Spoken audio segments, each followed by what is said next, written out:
एक गरीब व्यक्ति अपनी गरीबी और दुखों से बहुत परेशान था। रोज की तंगी से उसका मन भर गया था। एक दिन उसने सोचा कि अब यह जीवन ऐसे नहीं चल सकता। वह सब कुछ छोड़कर जंगल की ओर निकल पड़ा। जंगल में घूमते हुए उसे एक छोटी सी कुटिया दिखाई दी। कुटिया में एक साधु ध्यान लगाकर बैठा हुआ था। वह उसके पास गया और बोला, महाराज, मैं बहुत दुखी हूँ। गरीबी ने जीना मुश्किल कर दिया है। कृपया मेरी मदद करें। साधु बोला,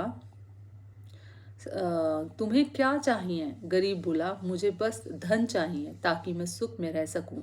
साधु मुस्कुराए और बोले, धन तो मैंने त्याग दिया है, मेरे पास अब वह नहीं है। परंतु वह व्यक्ति उनसे विनती करता रहा। तब साधु ने पास बहती नदी की ओर इशारा किया और कहा, वहां जाओ और जो चमकदार पत्थर दिखे उसे उठा के ले आओ। वह व्यक्ति नदी के किनारे गया और एक चमकता हुआ पत्थर उठा लाया। जब वह लौटने लगा तो साधु ने कहा, यह साधारण पत्थर नहीं, पारस पत्थर है। जिस वस्तु को यह छू लेता है वह सोना बन जाती है। अब तुम इसे लेकर सुखी रहो। व्यक्ति बहुत खुश हुआ और पत्थर लेकर चल पड़ा। लेकिन चलते चलते उसके मन में विचार आने लगे, जिस साधु ने यह पारस पत्थर मुझे दे दिया, उसने खुद इसे क्यों नहीं रखा? उसके पास इससे भी अधिक कीमती कुछ जरूर होगा। वह फिर से साधु के पास लौट आया।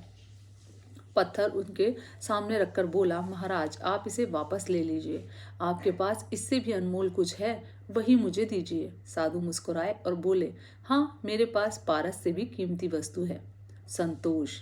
मैंने तृणा यानी लालच को त्याग कर संतोष को अपना लिया है। जो व्यक्ति संतोष रखता है वही सच्चा सुखी होता है। यह सुनकर उस व्यक्ति को जीवन का सच्चा अर्थ समझ आ गया। उसने साधु को प्रणाम किया और मन में ठान लिया कि अब वह लालच नहीं करेगा, बल्कि जो है उसी में खुश रहेगा। तो इस कहानी से हमें यही सीख मिलती है कि सच्चा सुख धन में नहीं, संतोष में है।